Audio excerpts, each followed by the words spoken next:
Good evening, CAM followers, and welcome to our Facebook Live this evening.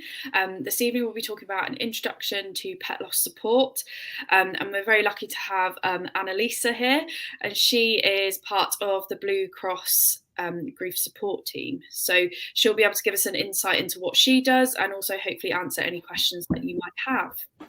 So before we get started on our evening, I'd just like to show you this video. So this is just a promotional video for our CAM member zone. In the member zone, there's hundreds of top tips from Hannah regarding looking after your dog with OA. There's also discounts in the shop. There's the CAM advisors, useful tools from them. There's also free downloads. You're also able to access all our previous Facebook Lives. There's the CAM booklets. You also get a chance to ask Hannah questions personally during her monthly tea and chats. So there's hundreds of things for you to look through, and it's for £25 a year. So definitely recommend it. So over to you, Annalisa. If you'd like to introduce yourself and tell us a little bit about what you do, that'd be fab.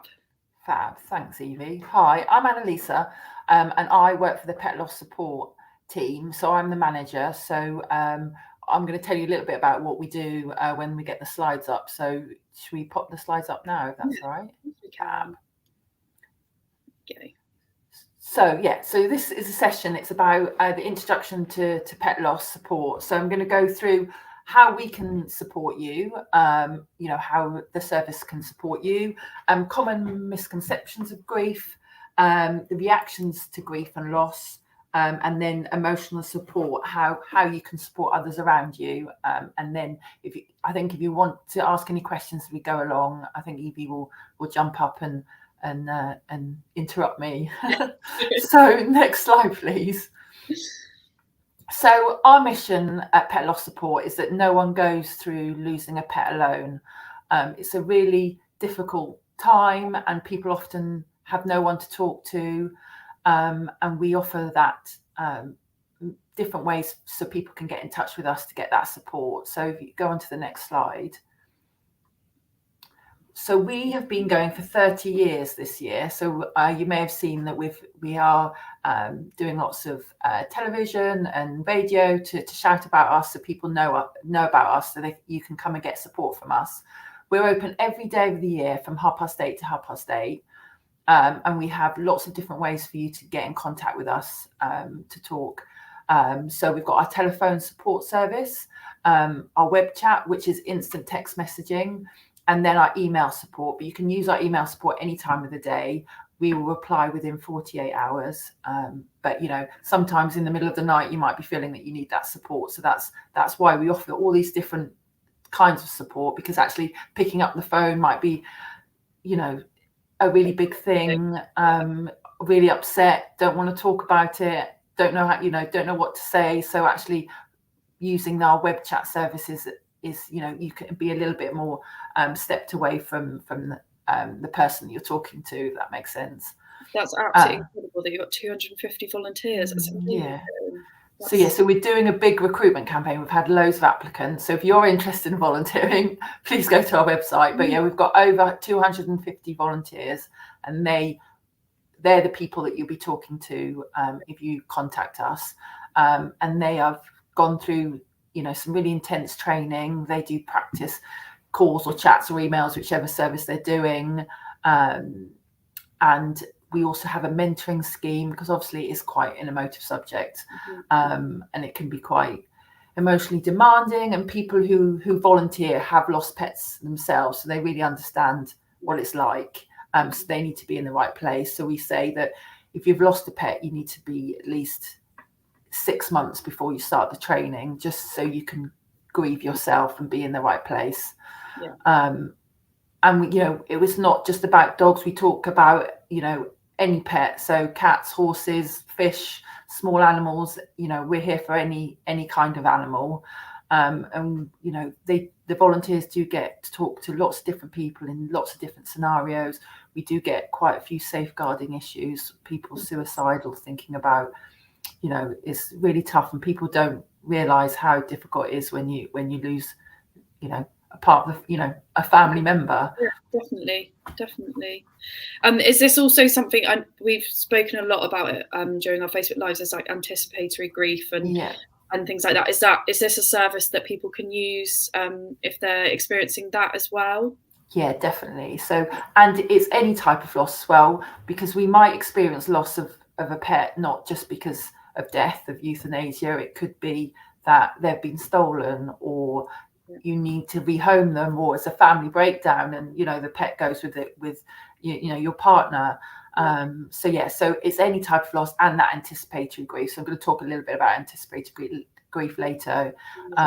But yeah, that's a really huge part. People go through their grieving process before they've actually lost their pet, and that goes unrecognized because people think, oh, you've still got your pet, you've still got your dog, and don't validate it. Yeah, definitely.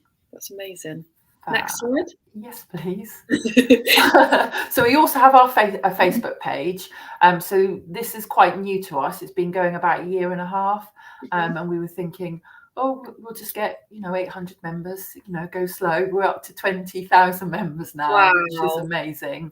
And it's a really lovely community. It's a safe space. It is a closed Facebook page, and it's just people sharing their stories of their animals they've lost, sharing pictures, getting support from other people that really understand how they're feeling.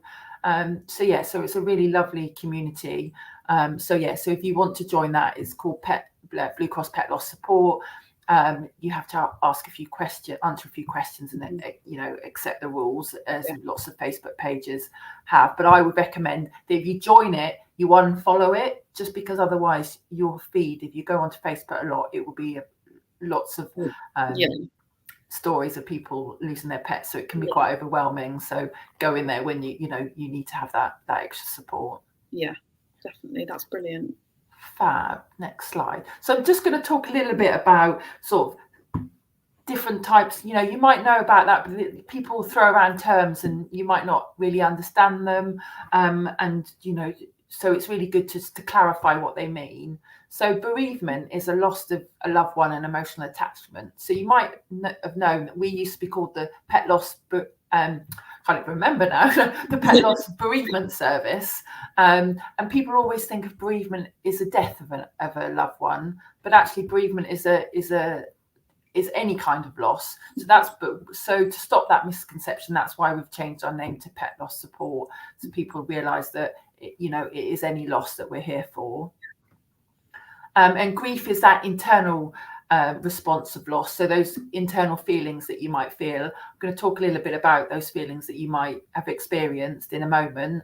And then mourning is that external response. So if that's you want to do a memorial service or a funeral, or get a tattoo or have a necklace, it's those external things that show that you're going through a loss.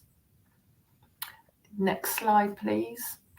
So common misconceptions about grief when you're going through grief is that you'll get over it in 6 months, a year. Time's a great healer, but actually grief is all consuming, and actually we learn to live with that loss. We don't get over it, if that makes sense. Our world gets bigger. Our experiences around that loss gets bigger, rather than the loss getting smaller, if that makes sense, and disappearing. And people often say, oh, in 6 months you'll feel fine, but they don't know that, and you won't know that. And you might need to get that extra support to help you through that. You need space, but how much space? We're all different, and people often give people a wide berth if they're going through a loss, because they don't know what to say.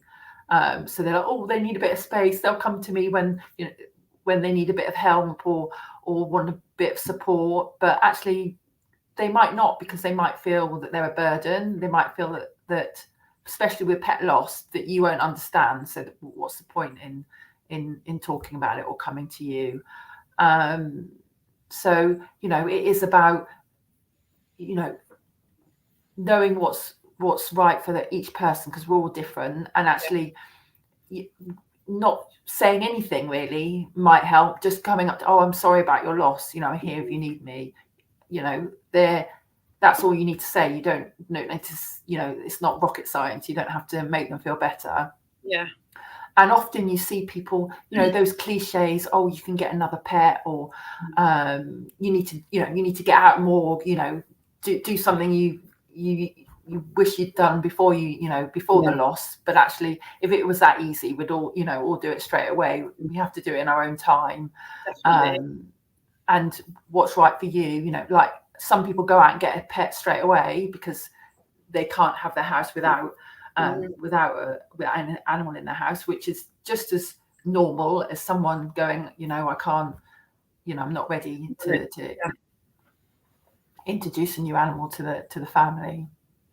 I'm a classic example of that. I didn't let myself grieve properly, and now I put all my grief onto my new dog. So now I have like anticipatory grief, but at the age of 4, she is. So you learn yourself. You don't until you're actually going through the process. You don't even know yourself how you're going to react, do you?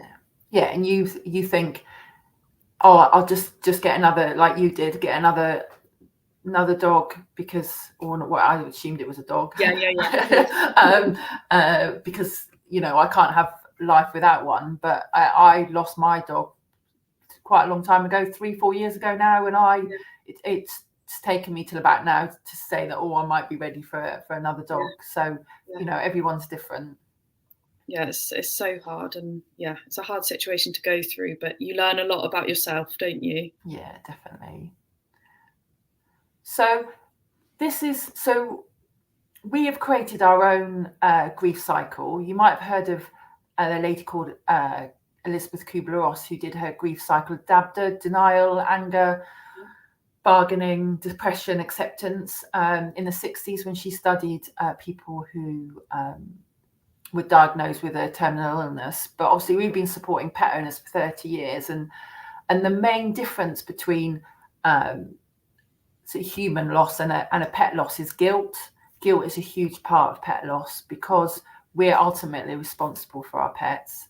We are the carers. We're the ones that take them to the vets and have the treatment, and ultimately, if it's euthanasia, sign that euthanasia form to say to put your animal to sleep. So guilt is huge, and it is really normal, and it's like, should I have done this? Should I have done something else?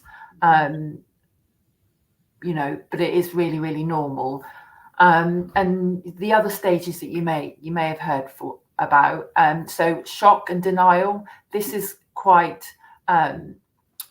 goes hand in hand with anticipatory grief. So we talked about anticipatory grief earlier, about the going through all of the grief before the pet has gone. But actually, shock and denial is a big one. Is especially when your pet's getting older, or you've got a diagnosis of something, and you're like, oh, it's not happening. I'm not ready to accept that my pet's getting older, or that I'm going to have to make some decisions about treatment.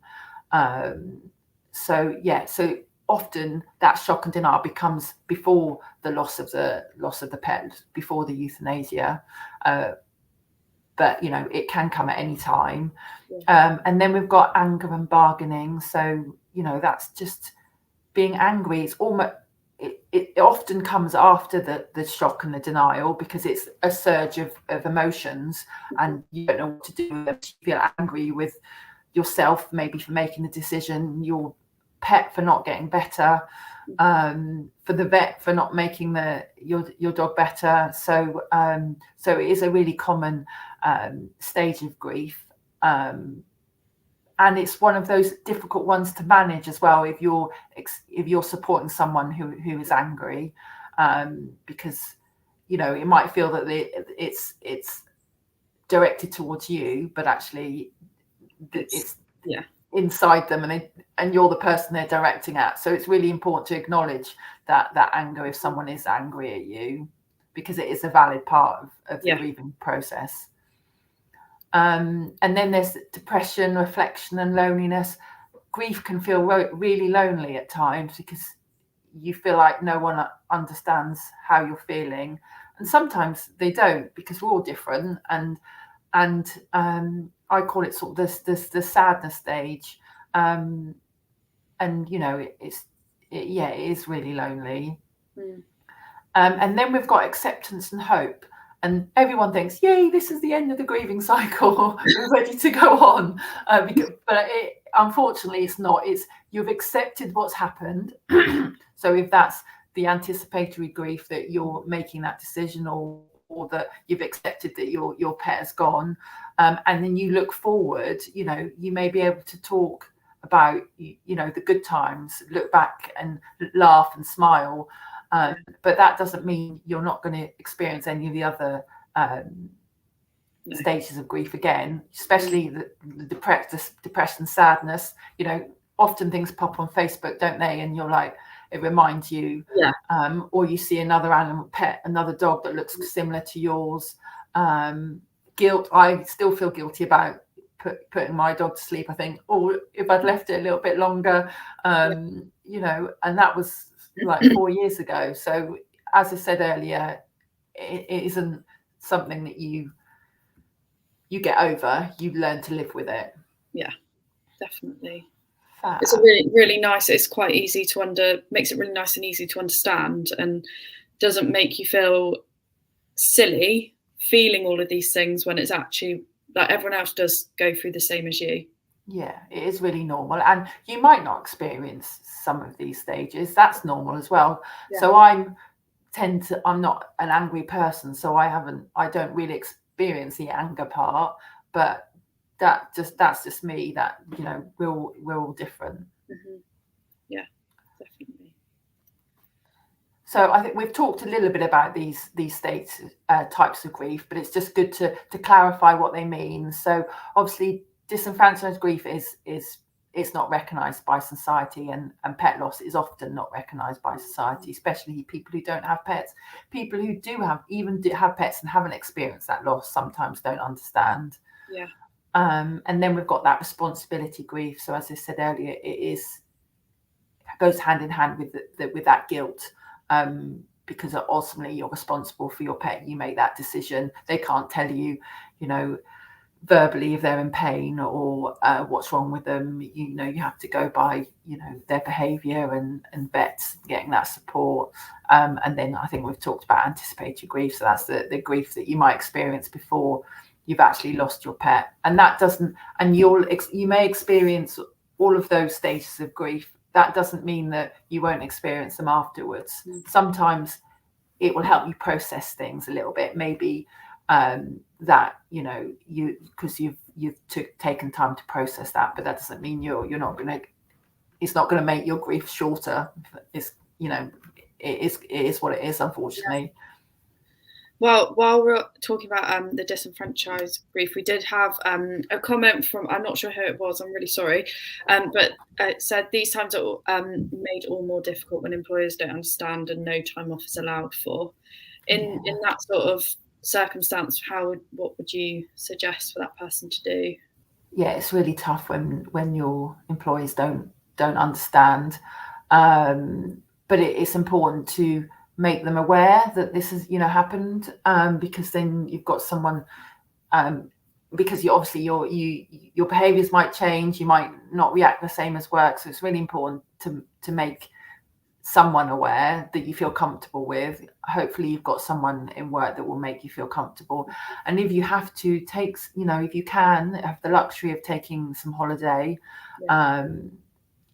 because you need that time to grieve, and but with a loss of a human, you only get sort of 1 or 2 days off anyway. So, but it's really common that people find that really difficult with compassionate leave that doesn't include pets. Yeah. So, when we're supporting people with going through the grieving process, it's really important to normalize grief. But what is normal anyway?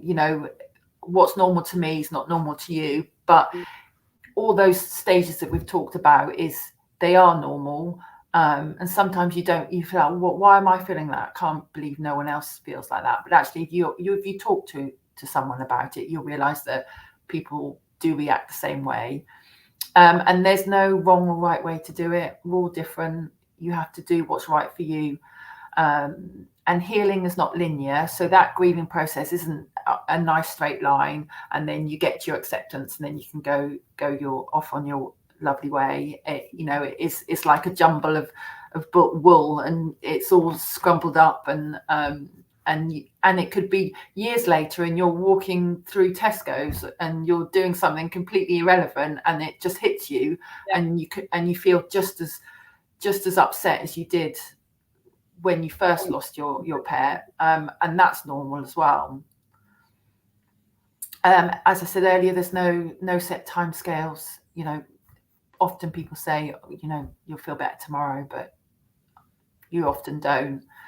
And yes, it really is that bad, and that is okay to acknowledge that you're having a bad day, and you can't function, or you can't, it's okay to have those bad days, and it's okay to have those not so bad days. So some people feel guilty because actually, I haven't thought about that loss for a few hours, a few days, or or I've had a really nice day without so and so, and I'm forgetting about them, but it's okay. That's just you processing and learning to live with that grief. Yeah, I think also from my experience working with owners that have lost pets after they've had a chronic condition like arthritis, they find it really difficult because they might have been putting a lot more care in, or so for example, like doing physiotherapy, they might have had meds like 5-6 times a day, they were having to carry them out to the toilet, things like that. So they almost feel guilty for feeling relief afterwards as well. Yeah, it's that lifestyle, isn't it? You especially if your dog is unwell, your world revolves around them even more than they did before, because you want them to feel okay and get better, and then once you've made that decision, or they've taken that decision from you, it's normal to feel a little bit of relief because they're out, potentially they're out of pain. You can sort of, your world can get a little bit bigger, but you still miss them, and it's still awful, unfortunately. So we've talked about normal. So this is just a nice sort of way to see it. So normal is, ever since I lost Bruno, I don't like to walk there anymore. But also normal is, I find it comforting to go to places where Bruno and I used to go. So that shows how different people react. So when Poppy went, I had to pack the things away. It hurt so much to see them. I kept Poppy's things as they were, as it made me feel she was still here. So, and that's me. I kept my dog Alfie's stuff out for ages, his bed, and just because I found it comfort. I didn't want to get rid of it, but getting rid, hiding it all away is just as normal as the other way. Yeah, completely. I found it helpful to have my friends from the stable, or whatever situation you're in, around me. I didn't want to go. I didn't want anyone around me after Prince had gone. So, so some people want to go and see their friends and that network. Especially if if you're in dog classes, or whatever that you do. Going out for walks. It might be you found it comforting to go for those walks without your dog, but actually some people I couldn't bear to be there without their dog. So both are normal. Yeah, definitely. It's everyone's completely different, like we keep saying. And Cartaret said that was a big one. I suddenly had so much time in my hands, didn't have to be at home at a set time. Very unsettling losing that routine.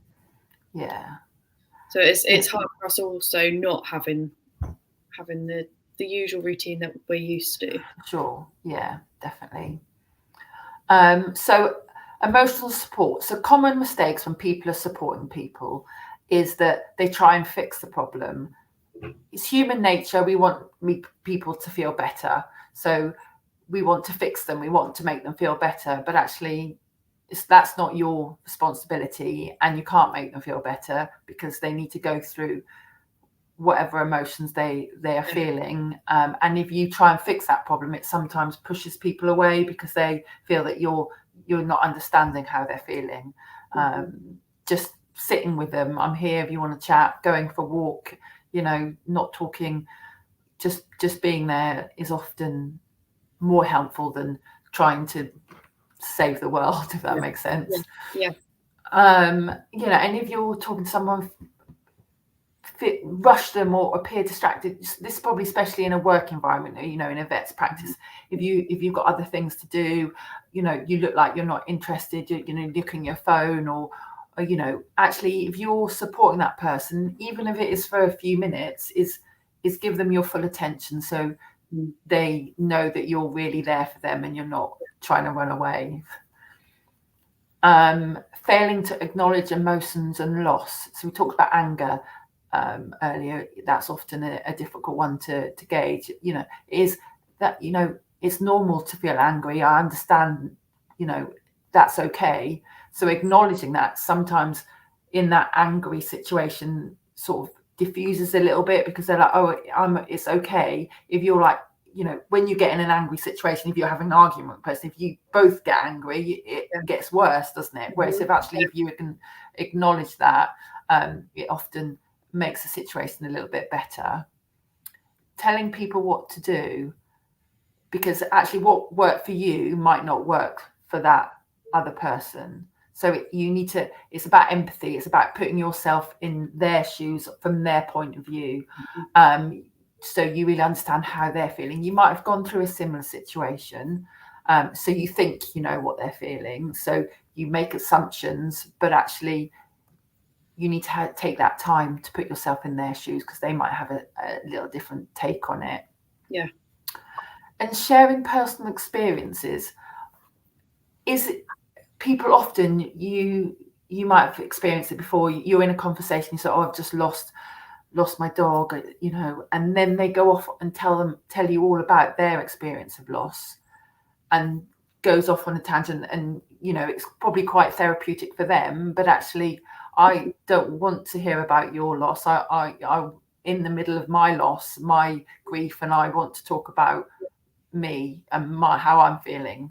It feels a little bit dismissive. Sometimes it brings people comfort because they don't feel alone in that. But actually, often at the beginning, if you're talking over them about how you experienced it, it often, you're not supporting them, you're supporting yourself, if that makes sense. Yeah.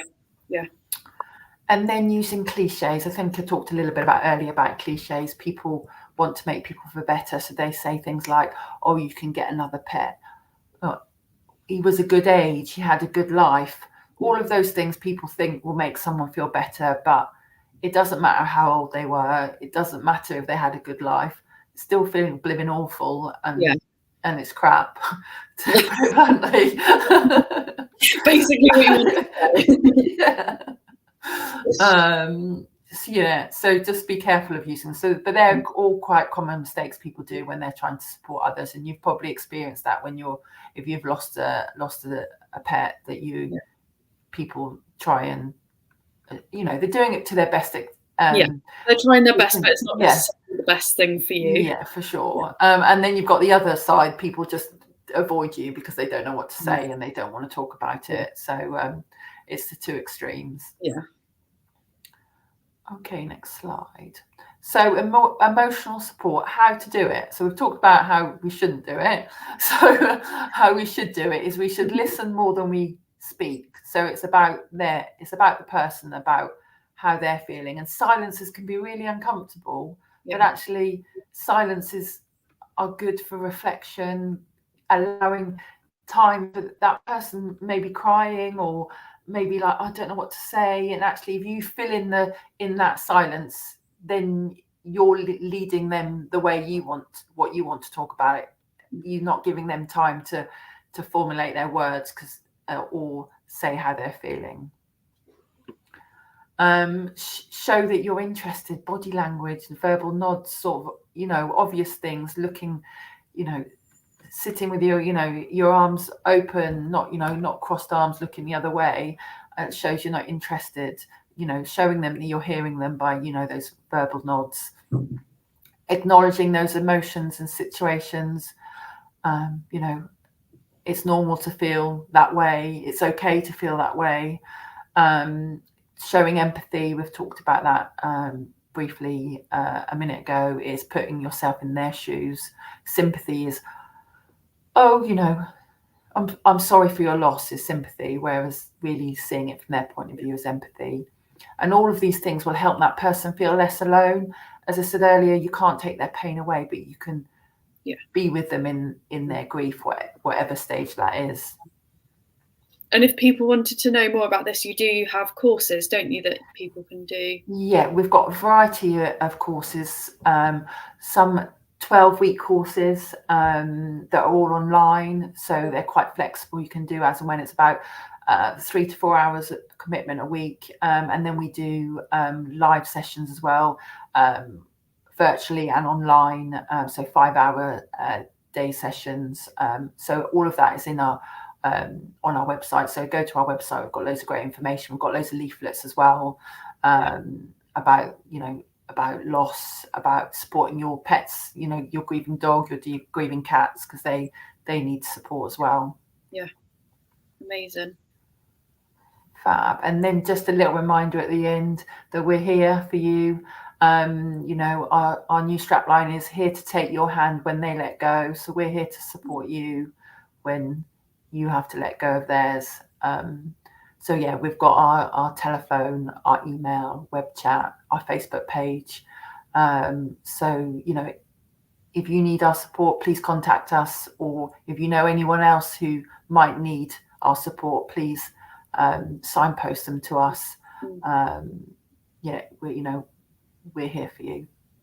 It's amazing. It's amazing what you guys do, and thank you so much for doing it, because no worries. Thank you. It's definitely something that's needed, and it needs to be. I know you guys you were saying earlier, doing a lot of publicity stuff at the moment. Yeah. Which I think is definitely needed. I don't think the grief for pets is recognised enough at the moment, and no. I think that they are more and more becoming part of our family, aren't they? Yeah, they are part of the family, and it's that people may see us being advertised and don't, even if they've got pets or experience loss, and don't think, I won't need them, that's fine, I've got enough support, I know what to expect. But each loss is different. You have that different emotional attachment to every pet, every person. So actually one might hit you, feel like worse than the one before, and your personal circumstances might have changed. You might have been in a relationship before and you had that support of your partner, but you might be on your own now. You might be older and have no one to talk to. So you might not think you need us now, but you might need us in the future. Definitely. I've got a few clients that I've told you about before, and they've almost been like embarrassed because it is a pet and they feel like they shouldn't be feeling the way they are. And that always gets me, because I just I hate So we do have a credit card size sort of signpost. I don't know if you know that it's all free of, all of our leaflets and things are free of charge, and so it's a nice thing to be able to give a client if you're if you do support clients. It's sort of that subtle way you could put it in a card or some information, so they don't feel like I don't need it, but actually when they get home and maybe things kick in, that they know that there is someone out there to support them. Yeah, we've got a lot of people coming in saying that this Facebook Live's come at a good time because the dogs are deteriorating and they're getting anticipatory grief. So I'm glad we can be here, but I'm sorry to hear that. But it's unfortunate, isn't it? Pets don't live as long as us, so if we have lucky enough to have animals in our lives, we're going to experience loss multiple times. So it is a tough time. Yeah, but you guys now know that the Blue Cross are there, day and night, whatever time, whatever day. Not every time, hop between 8:30 and 8:30, unless you want to email or go on our Facebook page. but every day. Every day, Christmas Day, all bank holidays, you know, every day. Yeah. So guys, please head over to their website. I will also get you to send me a link to where, if people wanted to sign up as volunteers. Fab. Yeah. If you could send me that link, that would be fab. Yeah, we'll do. That'd be and great. Also, guys, it'd be great to get donations to these guys, because everything they do is for free and it is run by volunteers. So please support this service, because we need it. We do need it. Thank you. Yeah, I do have a donation button as well that I can send you, that if you do donate, goes directly to pet loss support, rather than obviously it goes to Blue Cross as wide, but it shows that people are donating to keep us going for the next 30 years, because that's really important. Definitely. Well, thank you so much for joining us this evening. It's been great to get to know what you guys do and understand it all a little bit more. And I hope you guys have found it informative. So thank you very much, Annalisa. And I wish you the best of luck with the rest of your year. I know you've got a busy year ahead. Yeah, for sure. Thank you. And thanks for having me. That's all right. And yeah, please get in contact with us if you need support. Take care, guys. See you next week. Bye.